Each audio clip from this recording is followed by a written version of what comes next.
Good morning, students. Today we are going to study the second part of lesson number 14, India location, geological structure and physiography. Today we are going to discuss the following points. Peninsular Plateau, Malwa Plateau, Deccan Plateau, coastal plains and archipelagos. Peninsular Plateau.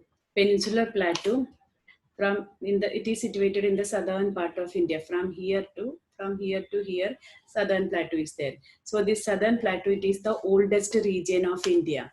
And what is the shape of this peninsular plateau? We know it is a inverted triangle in shape, and its a height is about 600 to 900 meter, and it's a northern part. This is the northern part. Slopes towards northeast, like this slopes towards northeast.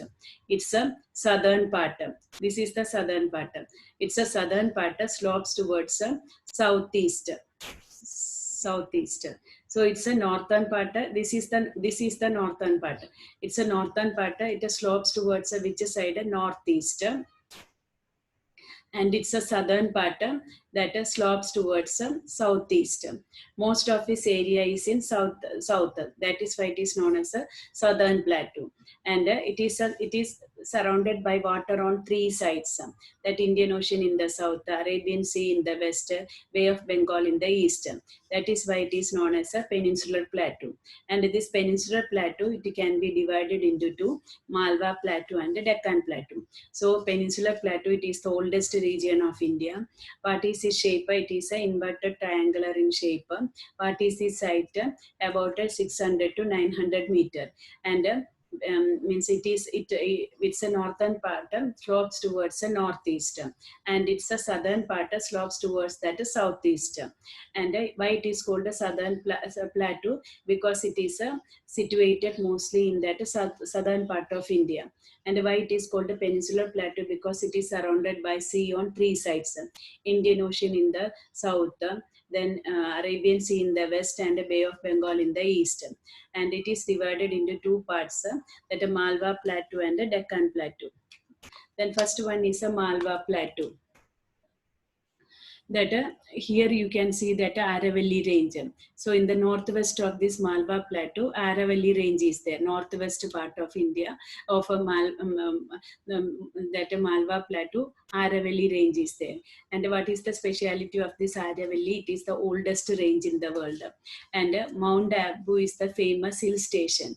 And Guru Shikhar is the highest peak, and its height is 1772 meter. And to the south of this region, that the rivers Chambal and Betwa, they are flowing through that Madhya Pradesh, and they are originating from this Vindhyachal, and they are flowing towards the north, and then meeting that Yamuna river. This is that Yamuna river. And then river Sun that flows northwards, and then it is a meeting with the Ganga river. This is that Ganga river. And the northeastern part is known as this northeastern part of that Malwa Plateau is called Bundelkhand. So Malwa Plateau, where it is, means which Aravalli range is situated, which range is situated to that Malwa Plateau, Aravalli range, where it is situated in the northwest part. What is the speciality of Aravalli? It is the oldest range in the world. And Mount Abu is the famous hill station, and its a peak is known as Guru Shikhar. What is its height? 1772 meter. To the south of this region, to the south of this Deccan Plateau, you can see that the rivers, which rivers are flowing through Chambal and Betwa. They are from where they are originating from the Vindhyachal, and then they are flowing towards the north and meeting with that river Yamuna. And again that Sun river, it is also flowing towards the north, and then it is meeting with that Ganga river.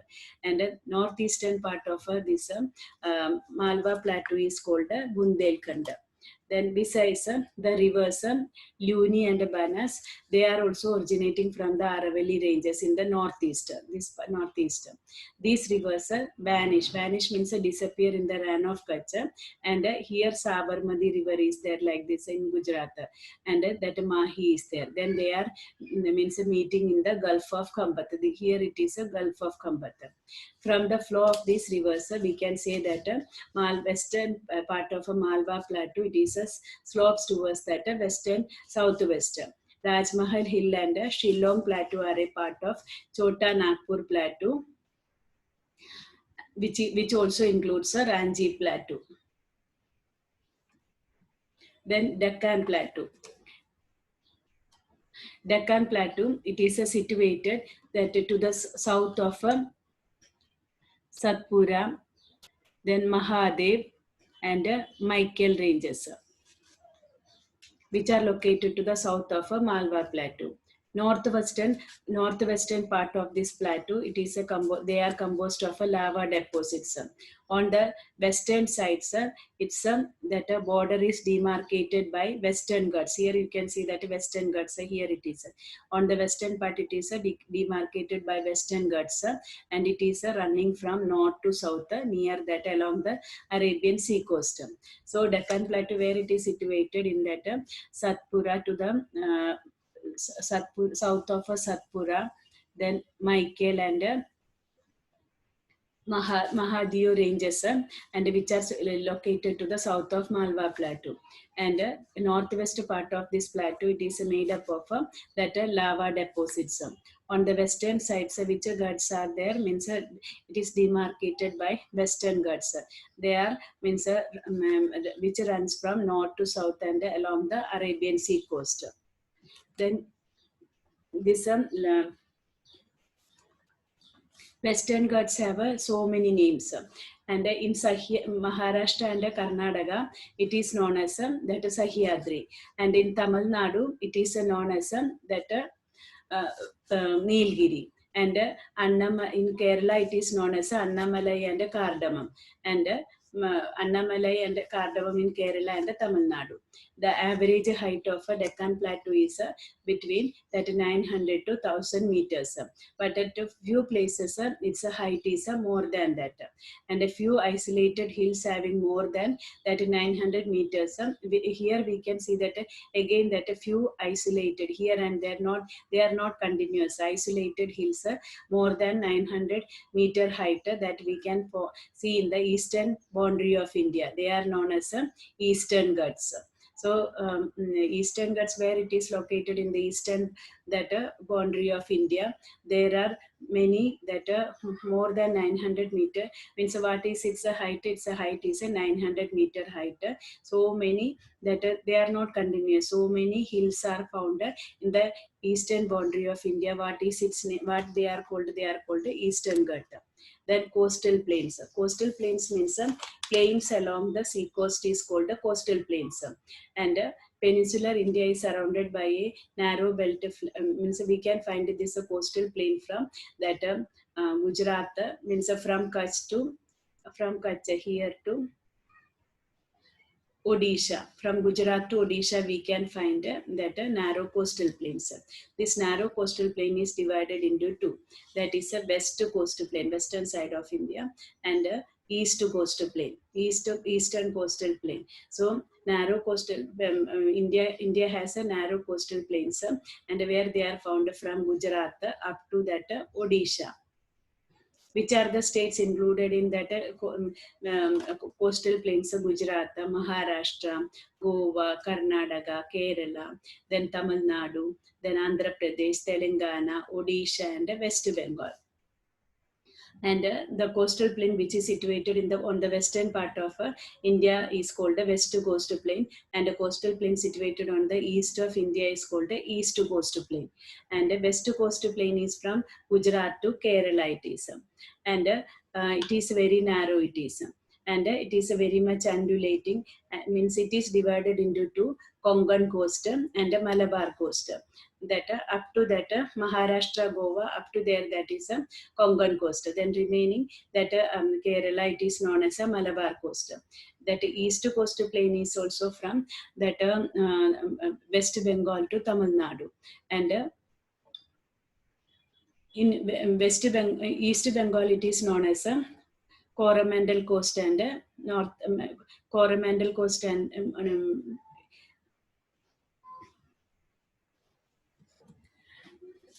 West Coast rivers. They have a West Coast rivers, means a western part of western coastal line, that are Narmada, Tapi are the rivers are flowing through, and the western coastal rivers have developed the creeks at their estuaries.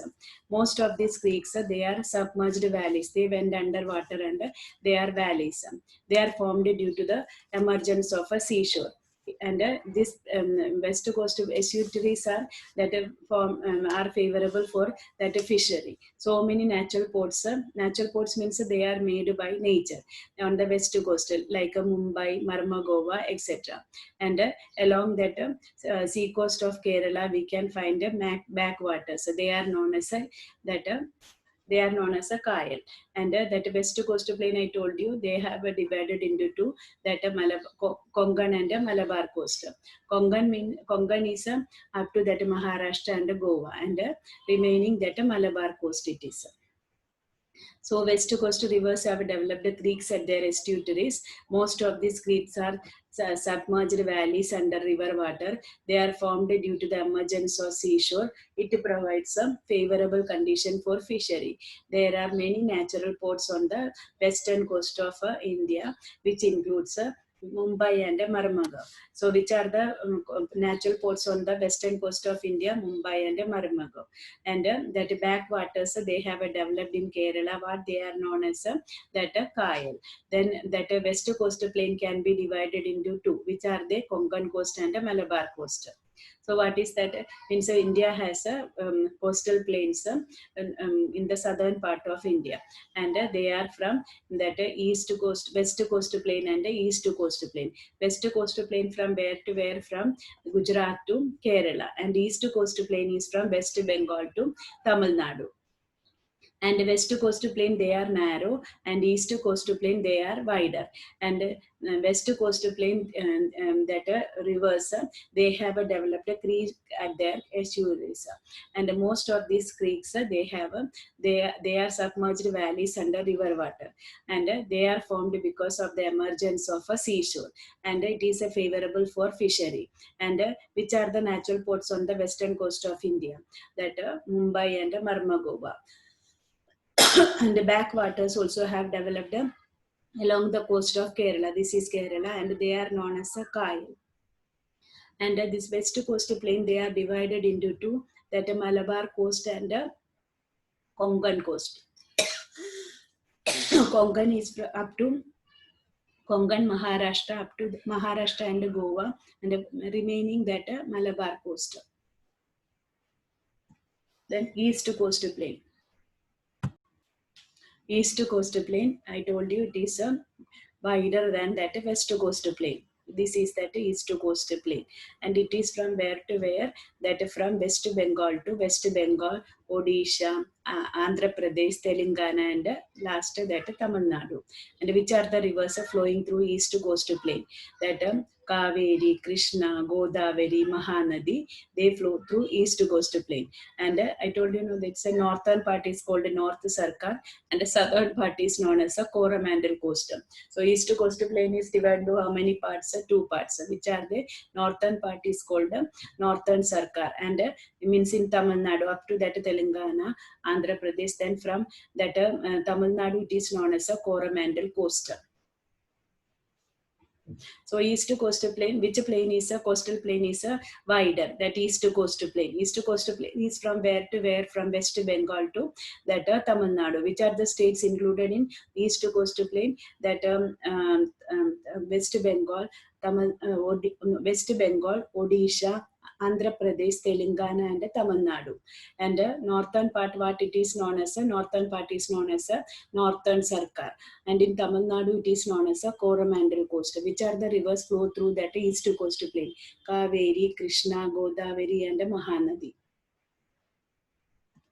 Then archipelags. Archipelags means islands. Land means a piece of land surrounded by water on all the three sides is called that archipelags. India is called a peninsula. Why? Because India is surrounded by water on three sides. This is the archipelags. Means surrounded by this blue colored region is that water it is. So the means that piece of land which is surrounded by water on all the four sides is called archipelags or islands. So this Lakshadweep and Andaman-Nicobar Islands, they are the archipelags of India. They are included in India. They are the union territories of India. So there are few archipelags. Andaman-Nicobar and Lakshadweep are the major archipelags among them. Lakshadweep.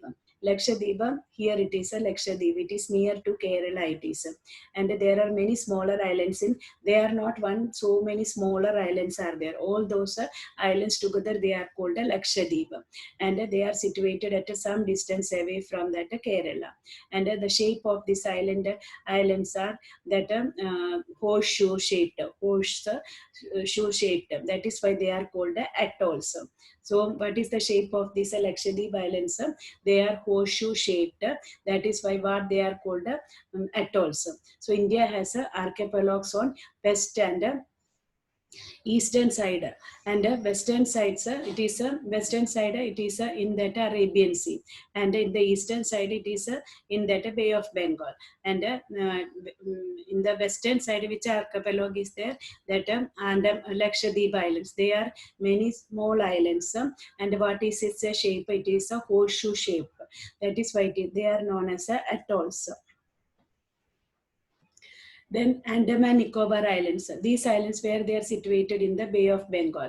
And these Andaman-Nicobar Islands, they are also many islands. And they are situated away from the sea coast of India. And in ancient time, many mountain ranges were there there. And they have means they are formed. Many mountain ranges they have formed because of that volcanic activities. And they are spread over, so many islands are there. They are spread over 350 kilometers and have a very importance.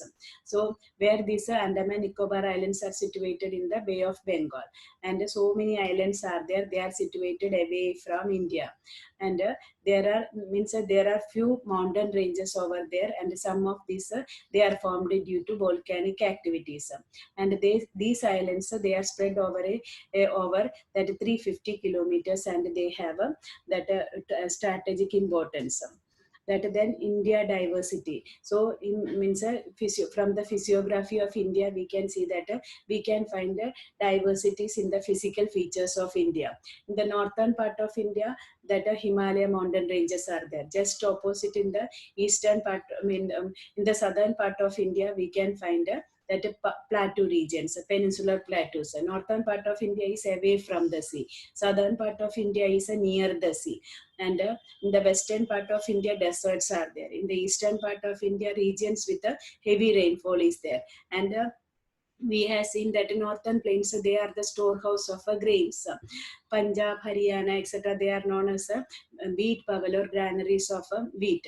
Then southern plateau of India, it is rich in mineral resources. And we have seen that many rivers are originating from the Himalayas. They are called perennial because they have full of water throughout the year. And means many regions, these rivers flow through many regions, and they have a dense forest. So there is diversity in the physical features of India. Northern fertile plains are called a storehouse of grains. Southern plateau is rich in mineral resources. Many rivers with a large volume of water originate in the northern mountainous region, which is also known for a variety of forest resources.